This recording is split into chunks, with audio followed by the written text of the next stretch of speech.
Call of Duty 4 was a game that gripped more than 7 million people upon its release. With campaign missions like all Ghillied Up and One Shot, One Kill, this game catapulted the franchise where it is today. But as I was playing the most recent Call of Duty game, I realized something. I never finished Call of Duty 4. And in my family, we always finish what we start, so here we are 16 years later to finish the job. But I know beating this game alone will not fill the nostalgic void that I have. I need something. I need...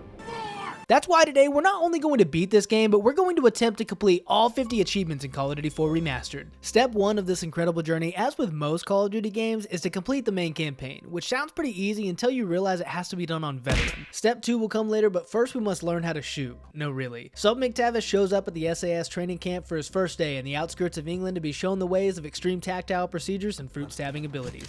Nice. Your fruit killing skills are remarkable. Upon completing the training protocol, we meet up with the greatest leader of all time, the man who never ages, Captain John Price. What the hell kind of name is Soap, eh? How'd a muppet like you pass selection? After a couple soft jabs, it's time to put all those hours I spent watching American Ninja Warrior to work in an obstacle course testing our abilities to see if we are fit for the call to combat. And to top it off, we're up against the timer. Grab the rope when you're ready. Right on, right on. 19 seconds. We just gotta be 19 seconds. That's easy, okay? First try, guaranteed. Are you ready? Go, Let's get go, it. go! Here we go. Hit the targets! Go, go! Hit the targets! Flashbang through the door! Oh, no! Hit the targets! Shoot fire, go! Hit the targets! Flashbang through the door! Hit the targets! Oh! Let's go, baby! I told you guys, first try! After completing the course in a record time, I might add, we are prepped for the first mission and receive our first 2 achievements. Yeah. Otherwise, come up to the Let's do it. New squadron record, let's go, baby! Yo! Another achievement, F&G. Receiving a tip from our Russian informant Nikolai, the team is to infiltrate a cargo ship in the Bering Strait to secure a package containing nuclear warheads. After rappelling in and clearing the top side of the ship, we make our way down below to grab the missiles while taking out 4 enemies in a row with headshots leading to this achievement. Whoa! 4 of a kind! But just before we're able to secure the package, things get a little tempestuous, to say the least. The boat gets rocked harder than a rock'em sock'em robot, so we grab the shipping manifest and get out fast, or as Price says, On your feet, soldier! We are leaving! Barely escaping the ship alive, we leap into the arms of our beloved Captain Price, like a scene out of the Titanic. By the way, we all know there was more room for Jack on that raft, but that's besides the point. Back to the video. Once safely entering the chopper, we complete the first mission, leading to these 2 achievements. We got another one? Rare achievement, the package. Make the jump. We got 5 achievements in 2 missions. Things are going swimmingly this far, and I'm feeling pretty great. That's also because it's the first mission and the grind has only just begun. Upon review of the shipping manifest, it shows that the nuclear warheads were en route to this guy, Khaled al-Assad. And let's just say this guy is a bad guy. Not only is he ugly, but he took out the president of Al-Qanfunda and has taken control of his city. Our American friends at the USMC are believed to have traced al-Assad's whereabouts to a weapons building inside the city, but we'll see how that goes in just a moment. In the meantime, Price and the team have received intel that Nikolai has been captured and he's set to be executed. But before we can rescue him, we have to help out an old friend. What's the target, Kamarov? We've got an informant to recover. The M21's on the other side of the hill. The rockets have killed hundreds of civilians in the valley below. Not so fast. Remember Beirut? You're with us. I guess I owe you one. Bloody right you do. After hearing that conversation, I could feel the tension in the air. Kamarov asked that we help his people first before giving up Nikolai's location. Reluctantly, we support the loyalists, taking out our frustration on the enemy infantry using lethal force. We finally arrive at the radio tower and Nikolai is running out of time. Gaz resorts to other methods of persuasion and nearly sends Kamarov for a tumble off the cliff. Where is the informant? Что ты делаешь? Что с ума сошел? Where Что тебе is he? постараешь? The house! The house of the northeast end of the village! Well, that wasn't so hard, was it? Now go and sit in the corner. So, guys, After finally getting Nikolai's location, we rappel down the radio tower and head to the house at the end of the village. We cut the power and get to use these sweet night vision goggles, and I don't know if you know, but it's a lot easier to take out the enemies when they can't see you. Once we find Nikolai and get him on the helicopter, he reveals that al-Assad's intentions are actually much more devious than we previously thought. The Americans already attacked al-Assad! no, their invasion begins in a few hours. Why? The Americans are making mistake. They will never take al-Assad alive. Following this mission, we received 2 more achievements for dancing in the dark and saving Nikolai's life. Let's go! Dancing in the dark, baby! The rescue! I'd also like to mention here, it's actually insane how many POV switches there are in this game, and I didn't really realize that until I sat down to edit it, but oh well. Here we are now with the Americans as Sergeant Jackson in an attempt to seize Al-Assad, which ultimately proves unsuccessful. We move from building to building and accidentally receive 2 more achievements. One for taking out 2 enemies with a car. No way, did we just get it one? Roadkill? And another for spraying and praying. Oh my gosh, kill an enemy while blinded by a flashbang. Later on, we finally land at the TV radio station, but not without multiple deaths though, from this guy, I might add. We arrive in the broadcasting room only to be bamboozled once again by a recording of Al-Assad's stupid speech. So stupid, in fact, that I destroyed every TV showing it in the entire place. And get this, I got an achievement for it. Your show sucks. Let's go, baby. After completing this mission, we received 2 more achievements. One for beating this mission and also one that popped an hour later. I'm gonna need Xbox to fix their achievements, man. Let's go. The search. With Al-Assad nowhere to be found, it was time to look deeper in the heart of Saudi Arabia. In the mission The Bog, Jackson and the team must fight their way through the city to help defend a group of Marines that have been pinned down at a disabled tank. Getting there was actually the easiest part of this mission, and we even picked up a few achievements on the way, from saving this guy's life, let's go, rescue Royce, and destroying these 4 tanks on the bridge. Feel the heat. But to my unpleasant surprise, when we arrived at the tank is when things turned for the worse, and RPG fire was rained down from the rooftops like Sodom and Gomorrah. Okay, maybe not quite like that, but you get it. After what seemed like an endless time loop of death, we finally reached the light at the end of the tunnel and protected the war pig, which led to this achievement and everybody's favorite part of breakfast. Let's go! Save the bacon! We're about due for another POV switch, so coming back to Captain Price and the SAS crew, we really just can't catch a break. As we're flying to a German safe house, our chopper is shot down by a Stinger missile, and we somehow survive. I don't even know the odds of this, to be honest, but hey, it must be our lucky day. We then have to trek our way through a Russian village undetected, but first we come to a house in which these soldiers are about to take out a farmer. But I have great respect for farmers, providing for the world and all, so there's no way I could allow this to happen. We take the enemy soldiers out and save yet another innocent life, which allowed us the honor of receiving this achievement. Yo, man of the people! Save the farmer. You guys know me, always doing the Lord's work. Now back to being undetected. With me in the driver's seat and this being a veteran campaign run, the sneaky part didn't really work out as well as I was hoping. This chopper actually made that literally impossible. Upon reaching the barn with my sanity on the fringe of breaking, there is one more thing we have to do before completing this mission. The chopper must fall. This actually proved to be much more difficult than getting inside the house at the beginning of the mission, but after much trial and much error, we finally found a way to take the chopper down with questionable decisions, to say the least. Let's go. I think I got him. Let's go. Bloody not shooting this, so Just some. Take him down, baby. Good work, Soap. Everyone on me, let's move out. Thank goodness, man. Holy moly, that took forever. But the team has not made it to the end of the village just yet. In the next mission, we're given control of the AC-130, of which we just have to guide Price and the boys all the way to the extraction point. This mission was probably the easiest one to complete in the entire campaign, as I don't really know if there's a way to fail it. We received 1 achievement for taking out 5 enemies with 1 shot. Oh, we just got a challenge to a straight flush. And then 2 others for completing the mission and just piloting the AC-130. Let's go. The escape. We got another one. Death from above. Let's go.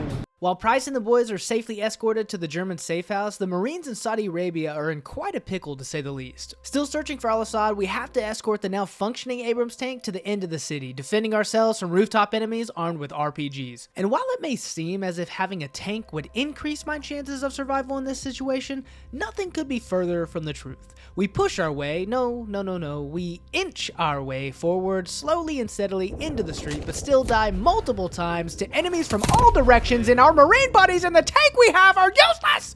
Almost lost my cool there. So we were forced to take matters into our own hands. We took out a chopper with our grenade launcher and dropped 3 repelling enemies harder than a sack of potatoes, leading to this achievement. Oh, reinforcement denied. After clearing the city of enemy personnel and getting the war pig to the end of the road, we receive our last achievement for this mission. The Fog. The Marines leave by chopper to finish the job where they believe Al-Assad is holding out, but what they don't know is that he's made his escape and they are in for the worst. As we're clearing the city, manning the turret like Sylvester Stallone and Rambo, all seems to be going well, but then word comes back that there's a nuclear warhead about to be detonated and we must get out of the city immediately. As we're leaving the area, a friendly chopper gets shot down and the operation turns into a rescue mission. We make a mad dash to the cockpit of the shot down bird and get back to the chopper just fine, but as we're flying out, the nuke detonates and we're thrown around harder than Loki in the Avengers. When we come to our senses, all that we see is the sad, slow crawl of Sergeant Jackson as he breathes his last breath and sees the aftermath all around him. But we did get an achievement for it. Hey, let's go with the first horseman.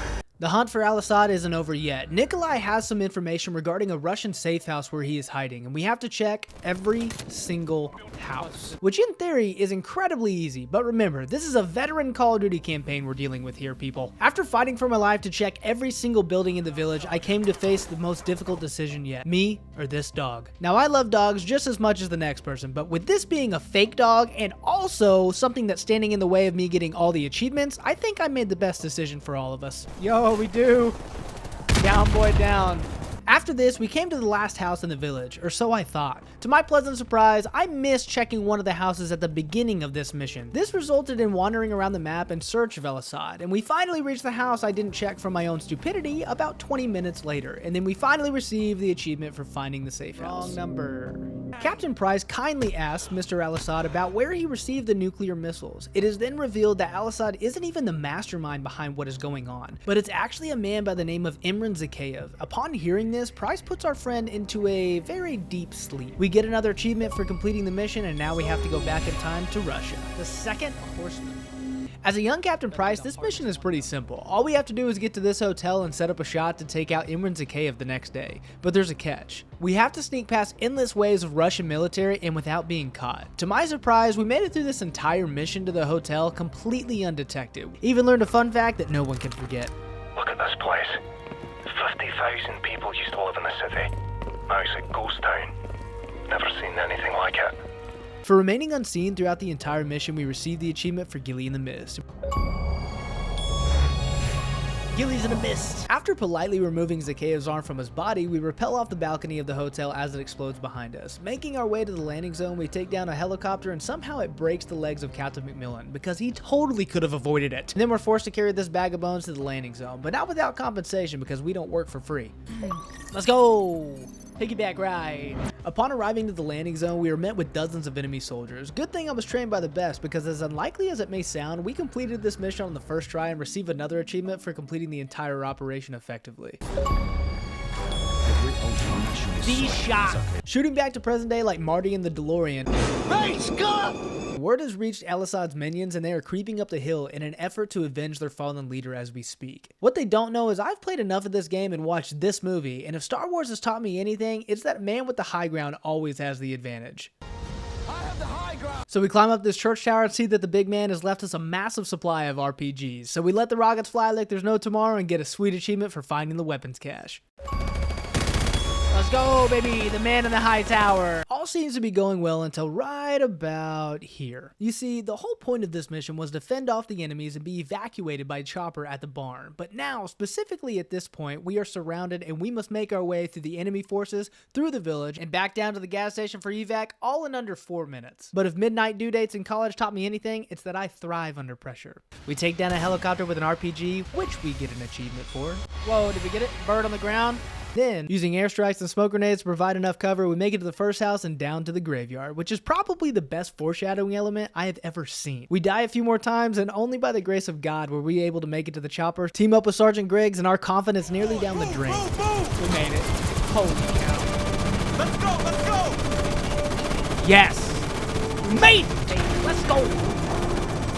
After linking up with the Americans, Price relays that there's only one way to get to Imran Zakhaev, and that's through his son, Viktor Zakhaev. So the team packs up and heads to Russia, where we infiltrate a Russian checkpoint and wait for Viktor's arrival. The team waits in position and Price gives the order to take out all the enemies while keeping Viktor alive for questioning. But things don't really go according to plan. Viktor smashes into the sniper tower and takes off running, which ends as we corner him in an abandoned building. Knowing that there's no escape from custody, Viktor takes his own life and leaves us answerless, but also 2 achievements richer. Old leaders. Let's go! The third horseman. on Desperate our measures. But with his son dead, Price knows that Imran Zakhaev won't let this go unanswered, which boy, he was right. This psycho intends to launch 2 nuclear warheads as revenge for his son's death. So Price's plan was pretty simple. Either we retake the launch facility or we won't recognize the world tomorrow.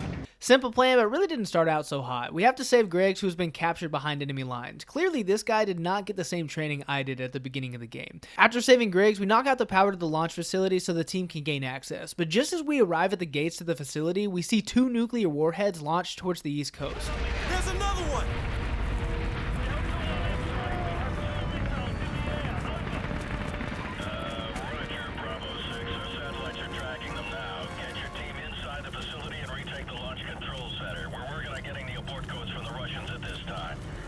After getting access to the launch facility, we are met with an entourage of soldiers that have to be on the same stuff as this guy because they do not go down.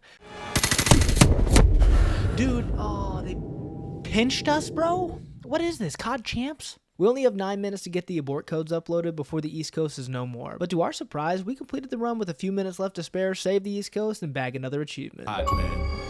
But room temperature, please. A The bed should be ultimatum. ice cold. The world to say, but we have some unfinished business with our friend Imran Zakhaev. He leaves by chopper, which is our cue to find a ride out of the building and back home, but it definitely wasn't easy. While escaping from the facility, we are engaged by multiple enemies wielding RPGs, which I'm embarrassed to say how many times I died to. But after making it to the bridge, it is blown up by Zakhaev himself to take us out for good. We make our stand in a hail of gunfire, which ultimately leads to Price sliding us a pistol to finish the job we came here to accomplish. As Kamaral's men save us from impending doom, we take out Zakhaev and beat the game. Get you some. All in a day's work, baby. We received 3 more achievements for beating the game and move on to step 2, cleanup. But I had no idea what was in store for us at the end of the credits. The Mile High Club. There is not one, and I mean not one of the missions in this entire campaign that compares to this one. In theory, the mission is pretty simple. Take out the enemies in the plane, rescue the hostage, and then parachute to safety. But most fail to mention the Terminator-like AI in this mission that can take you out faster and with more precision than a Navy SEAL. Not only is this an issue, but beating this mission on veteran difficulty drastically reduces the amount of time that you must rescue the hostage in. One mistake proves fatal in this mission, and no amount of luck will save us now. This mission provided us with 1 achievement and took nearly 3 hours to complete. I'm not kidding. There were some moments I was extremely close to beating it, and there was others where I fell almost immediately due to obvious reasons. But when all hope seemed lost, we had a breakthrough. We began moving through the map with the flow I've only seen in the Call of Duty League. A flow so perfect, so smooth that the king himself would be impressed. We gotta even drop his gun, like... Weapons free. Tango down in Section 1 Alpha. X-ray down. Target neutralized. Move. Get a hold, free! Get down! Get down!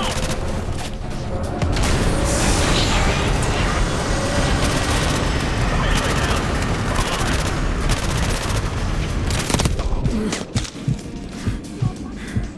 Stairway clear. Multiple contact. Tango down. Hostile neutralized.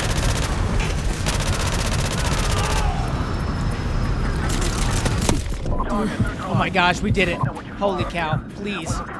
Yes. Come here, you nerd. Let's freaking go. Let's go, baby. Let's go, baby. Get me out of here. We saved him. I saved you. Relax, bro. Relax. After securing the hostage and jumping out of the plane, we receive our Mile High Club achievement. Yeah, baby. The Mile High Club. 0.64%. After completing the Mile High Club, there were 2 collectible achievements that are only given by finding 30 of these laptops throughout the campaign, which I obviously spent hours upon hours strenuously searching each crevice and crack to find them. After collecting the first 15 intel pieces, we received the Look Sharp achievement for making it halfway, but this achievement didn't pop until 30 minutes later. Dude. Bro, this is actually crazy that they're popping so late. Look sharp. Let's go. 15 enemy intels, even though we've got 18 or something. After collecting all the laptops, we had one issue. The achievement didn't pop, and after some searching, we found that there was a bug in this achievement as well as the Weapons Master achievement. But in order to fix it, we had to complete all the others, starting right here. Apparently my record time in the training course wasn't as impressive as I thought. So going back all the way to the beginning, we had to beat Infinity Ward's best time, which really wasn't that hard. It took us like less than 30 minutes. Upon completing this course in under 15.1 seconds, we received the best of the best achievement. 6, go! Blackface through the door. Hit the targets. Let's go, baby! Position, go! That's a new squadron record, so. 14.95, baby. Give me that trophy. Otherwise, come up to Woo! Best of the best, baby! After setting the record straight, we then moved on to the remaining 11 achievements. Some of these were incredibly easy, such as the Master Ninja achievement, where we completed any mission using just a knife. Let's go! Master Ninja. This achievement also led to 2 others for not reloading in an entire mission and also taking down 3 enemies in a row with just a knife. Tango down. Boom, baby! Retro shooter. There it is! Bro, 3 of a kind. The next achievement was much more challenging. In this mission, all Ghillied Up, we had to not only alert this chopper, but take it down as well. Unfortunately for me, at the beginning of the game, we did not practice with rocket launchers, so my accuracy was a little off. I just hit a tree! Come on! We got 1 shot left, baby. 1 shot, 1 opportunity. See you later, sucker. Sayonara. That's what I'm talking about.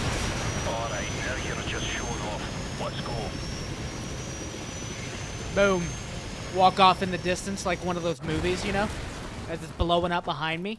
We took down the chopper, but once again, the achievement didn't pop until 30 minutes later. What? Man, now it just popped. We got that like 30 minutes ago. What? Next up was to create an alternate timeline on One Shot One Kill, and this is done by taking out the villain Makarov from MW2. No, not this MW2. After taking him out in the car near Imran Zakhaev, we created the time paradox and prevented the events of Modern Warfare 2 from ever happening. There it is! After completing these achievements, it was really a breeze to get through the others. We found the Desert Eagle and took out 5 enemies. A couple more for good measure, huh? Let's go! Desert Store! Took down 8 enemy choppers in the heat. Please let that be it. Took him out. That's a lovely sight. Oh, let's go! Fly swatter. Used explosives on 20 different enemies. What was that? Explosion Man. Kill 20 enemies with a single 20 enemies with explosive with a single mission. Let's go, baby. And unfortunately, we were forced to take out 20 dogs for the I Hate Dogs achievement. Oh, I guess it would... Dude, what? Dogs. I hate dogs. Look, I don't know who makes these achievements, but someone at Infinity Ward really hates dogs. Now there were only 2 achievements standing in our way from completing every single achievement in the game, but unfortunately these were the bugged achievements that I had found earlier. But I had come too far, and more importantly, spent way too much time doing this to be stopped by something as small as a bug. So after spending about an hour on Google, we found one possible way to fix these 2 achievements. We first had to delete all the saved data on the game. After this was complete, we then had to play through the mission Crew Expendable and get 1 kill with the MP5, 1 with the pistol, and 1 with the knife. Clear. Sweet dreams. Forward deck is clear. Green Yo, let's go, Weapon Master, baby! As we approached the last and final achievement, we had to recollect all the missing intel pieces that the game didn't register when we started. After nearly completing the game a second time through, we collected the final missing laptop and the last achievement finally popped. Let's go, finally! Let's go! We did it! Yeah, baby! After endless hours of gaming, searching, and some raging, we completed every single achievement in Call of Duty 4 Remastered. Going back to this old game and beating it entirely really made me feel like a kid again, and I'd recommend it to anybody. If you want to see more videos like this, subscribe to the channel and join the Hammerheads. Peace.